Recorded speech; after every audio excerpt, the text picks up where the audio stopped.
በወህኒ ቤቱ ብቸኛ እስር ቤት ጥልቅ ጥግ ላይ አንድ ያልተለመደ እስረኛ ይኖር ነበር። በየቀኑ ለማምለጥ ሳይሆን ሰውነቱን ለማሰልጠን ግንቡን ይወጣል። ሌሎች እረፍት ሲያደርጉ እሱ ክብደት ማንሳት ላይ ያተኩራል። ሌሎቹ ሲዝናኑ እሱ ቦክስ መለማመዱን ይቀጥላል። ፑልአፕ እና ፑሽአፕ ከመስራት ጋር በሥራ ወቅት ከባድ እንጨቶችን ይሸከማል። እንዲያውም ጥንካሬን ለመገንባት በዝናብ ውስጥ ይሮጣል። ለጥንካሬ ያለው ከፍተኛ ፍላጎት የመጣው በውስጡ ከሰረጸ ጥላቻ ነበር። ወደ እስር ቤቱ ከመግባቱ በፊት ከሚያምርና አፍቃሪ ሚስቱ ጋር የሚኖር ተራ መሐንዲስ ነበር። አንድ ምሽት አንድ ወንጀለኛ ወደ ቤታቸው ሰበረ። ካይል ሌብናክን ሚስቱ በስልክ ለእርዳታ ስትጮህ ሰምቶ በድንጋጤ ወደ ቤቱ መጣ። ሲደርስም ሚስቱ በደም ኩሬ ውስጥ ተኝታ አገኛት። በኋላም ላይ ካይል ሌብላንክ አጥቂውን በቁጥጥር ስር አውሎ ለፍርድ አቀረበው። ሆኖም ግን በሚያስደነግጥ ሁኔታ ባለጸጋው ወንጀለኛ ዳኛውን በጉቦ ገዝቶ ነፃ ተባለ። ሚስቱን የገደለው ሰው ያለምንም ሀፍረት ሲንቀሳቀስ ማየቱ ካይልን በንዴት አቃጠለው። ችሎቱ እንደተጠናቀቀ የፖሊስ መኮንን ሽጉጥ ነጥቆ ወንጀለኛውን ገደለው። የሚስቱን በቀልም ተወጣ። ነገር ግን እውነተኛው አሳዛኝ ሁኔታ ገና ከፊቱ ነበር። ካይል የዕድሜ ልክ እስራት ተፈርዶበት በክልል ውስጥ ወደሚገኝ እጅግ አደገኛ ወህኒ ቤት ተላከ። በዚያም እስረኞች ጨካኝ ነበሩ፣ ጥቃትም የተለመደ ነበር። ሙሰኛ ጠባቂዎች የማይቋረጠውን ግጭትና ግድያ ችላ ይሉ ነበር። እስረኞቹ ሲገቡ ንብረታቸውን በሙሉ እንዲያስረክቡ ይገደዳሉ። አንዱ ጠባቂ በካይል የጋብቻ ቀለበት ላይ አይኑን ጣለ። ካይል ቀለበቱን ለመስጠት ፈቃደኛ ባለመሆኑ ጠባቂው በኃይል መታውና ቀለበቱን ወሰደው። በእስር ቤቱ ውስጥ ደካማዎችን ማሰቃየት የሚወድ አንድሬ የተባለ ጨካኝ እስረኛ ነበር። የካይል የክፍል ጓደኛ ቢሊ ጠባቂዎቹ በጉቦ ምክንያት አይናቸውን ጨፍነውለት በአንድሬ ዘወትር ጥቃት ይደርስበት ነበር። በዚያ ምሽት የቢሊ የስቃይ ጩኸት በመላው እስር ቤት አስተጋባ። ይህም ካይል ሌብላንክ ሌሊቱን ሙሉ እንዳይተኛ አደረገ። በሚቀጥለው ቀን ካይል የቢሊን ምስኪን ሁኔታን፣ የአንድሬን ኩሩ ገጽታ ሲያይ ወዲያውኑ የሚስቱን ገዳይ አስታወሰው።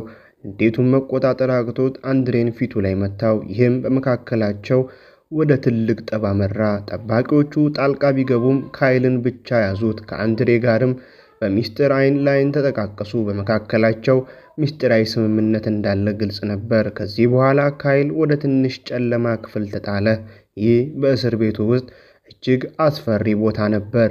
ከእግሩ በታች የሚፈውስና የማይታገስ ጠረን ያለውን የቆሻሻ ፍሳሽ ተመለከተ። ግድግዳዎቹ በራሱ ላይ እርምጃ በወሰደው የቀድሞ እስረኛ ደም ተሸፍነው ነበር። በየቀኑ እንደ አሳማ ምግብ የሚቆጠር መጥፎ ምግብ ይሰጠው ነበር። መተኛት ማለት በቆሻሻ ቧንቧዎች አጠገብ ባለው ጠንካራ ድንጋይ ላይ መተኛት ነበር። ካይል ከዚህ በላይ ሊታገስ አልቻለም። በሌሊት አጋማሽ ላይ የደንብ ልብሱን ቀዶ ራሱን ለመስቀል ገመድ ሰራ። ነገር ግን ልብሱ ደካማ ስለነበር ለመሞት ያደረገው ሙከራም አልተሳካም። በተስፋ መቁረጥ ስሜት ወደ ግድግዳው ዞሮ ጭንቅላቱን ደጋግሞ መታው። ለጥቂት ጊዜም ራሱን ሳተ። በዚያ ቅጽበት አንዲት የእሳት ራት በፊቱ በረረችና ከምግብ ሳህኑ አጠገብ አረፈች። ካይል ሳህኑን አነሳው። የእሳት ራቷም ማንኪያው ላይ አረፈች። ልክ እንዲበላና በሕይወት እንዲቆይ እንደምትለመነው አይነት። በውስጥ አእምሮ ካይል የዋን ሟች ሚስቱን አስታወሰ። የመኖር ፍላጎቱም ተመለሰ። ያንን አስቸጋሪ ምግብ አንድ ባንድ እየጎረሰ ራሱን እንዲበላ አስገደደ። ካይል ከጨለማው ክፍል ሲወጣ አንድ ጠባቂ ወደ ሌላ ክፍል ወሰደው። ክፍሉ 4 አልጋዎች ቢኖሩትም አንድ እስረኛ ብቻ ነበር ያለበት። ጠባቂው በዚያ ክፍል ውስጥ ተከታታይ ገዳይ እንደሚኖርና ቀደም ሲል የነበሩትን 3 የክፍል ጓደኞቹን እንደገደለ በቅዝቃዜ ነገረው። ጠባቂው ጨምሮም ካይል በሕይወት መቆየት ከፈለገ እንዲቀየርለት በፍጥነት ገንዘብ መክፈል እንዳለበት ነገረው። ብዙም ሳይቆይ ካይል ተቆለፈበት። ያኔ ነው ክፍሉ 451 በሚል አደገኛ ሰው የተያዘ መሆኑን ያወቀው። ፍርሃት ወረረው። በሚቀጥለው ቀን ወደ ጠባቂው ቀርቦ ክፍል እንዲቀየርለት የቻለውን ያህል ገንዘብ ሰጠው። ጠባቂው ገንዘቡን ወሰደ፣ ነገር ግን በቂ እንዳልሆነ ነገረው። ካይል መታለሉን ተረዳ፣ ነገር ግን ከመታገስ ውጪ አማራጭ አልነበረውም። እስር ቤቱ ዘወትር በሚወጉ 3 ዋና ዋና ቡድኖች የተከፈለ መሆኑን ቀስ በቀስ አወቀ። ቀደም ብሎ ያጠቃው አንድሬ የአንዱን ቡድን ምክትል መሪ ብቻ ሳይሆን የእስር ቤቱ የትግል ሻምፒዮንም ነበር። አዎ፣ ይህ እስር ቤት አሸናፊዎች ደረጃቸው የሚጨምርበት፣ ተሸናፊዎች ደግሞ እስከ ሞት የሚደበደቡበት ጨካኝ የትግል ውድድር የሚካሄድበት ቦታ ነበር። ጠባቂዎቹና የወህኒ ቤቱ ኃላፊ ዋርደን ስለዚህ ጉዳይ ያውቃሉ። ይልቁንም ትልቅ ትርፍ ስለሚያስገኝላቸው በሚስጥር ይደግፉታል። የአንድሬ ቡድን ካይልን በቀላሉ ሊለቁት አልፈለጉም።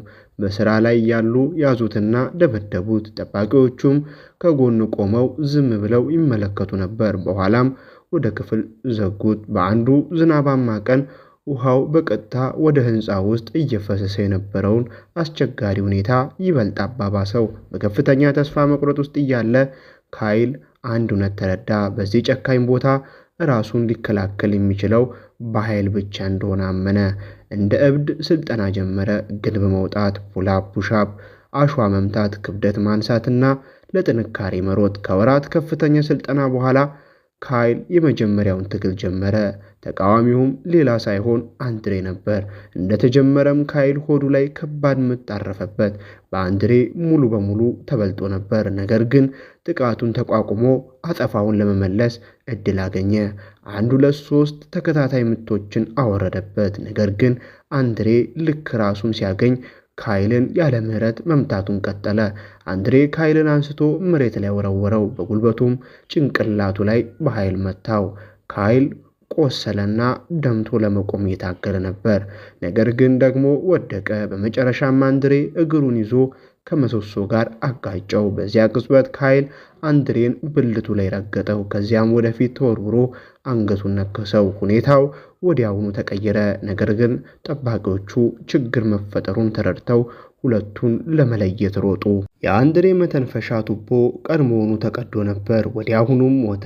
ይህንን ሲያዩ ከእስረኞች እስከ ጠባቂዎች አልፎ ተርፎም የቡድኑ መሪው ድረስ ሁሉም በድንጋጤ ተመለከቱ።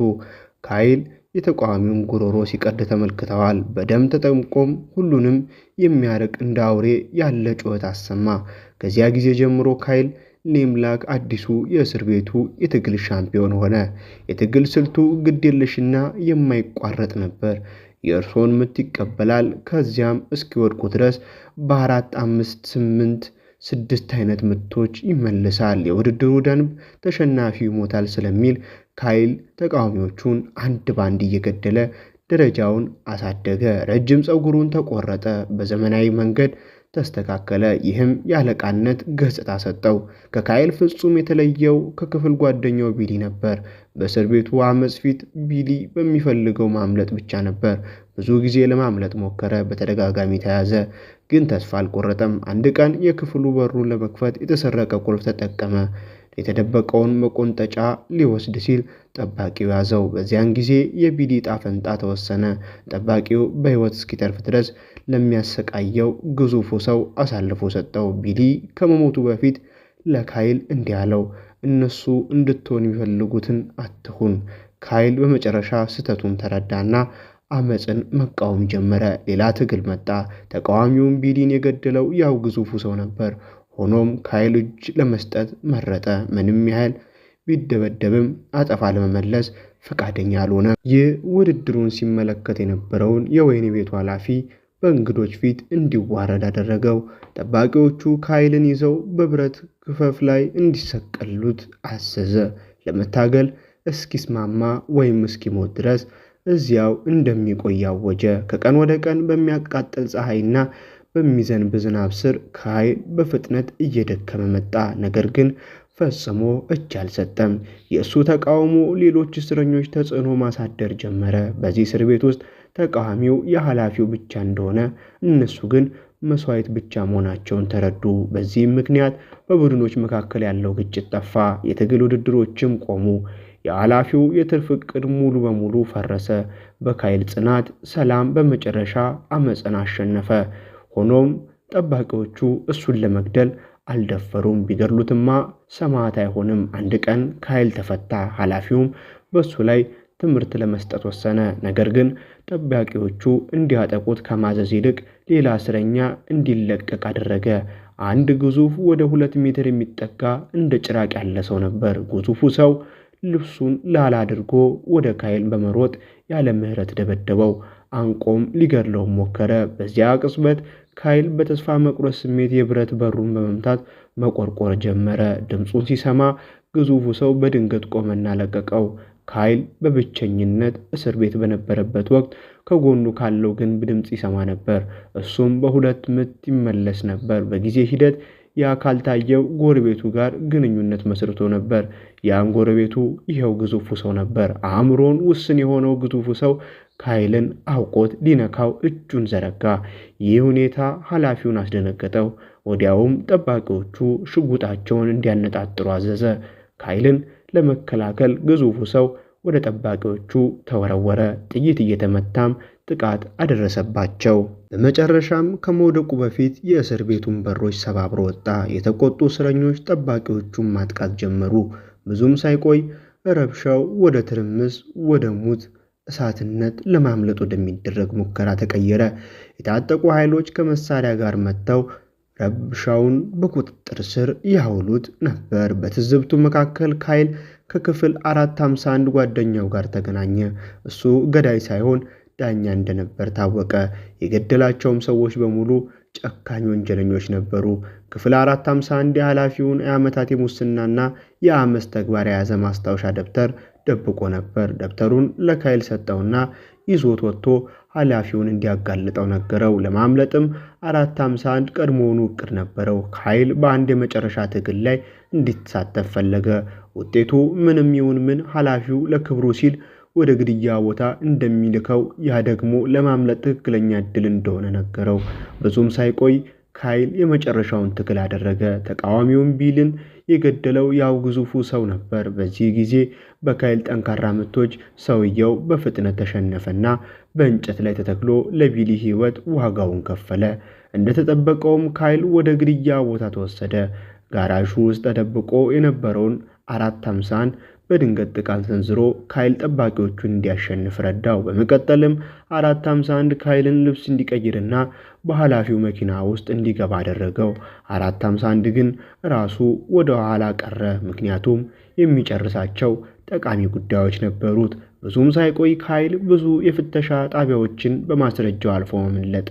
በመጨረሻም እንደ የፍትህ ሰው ወደ ነፃነቱ ተመለሰ።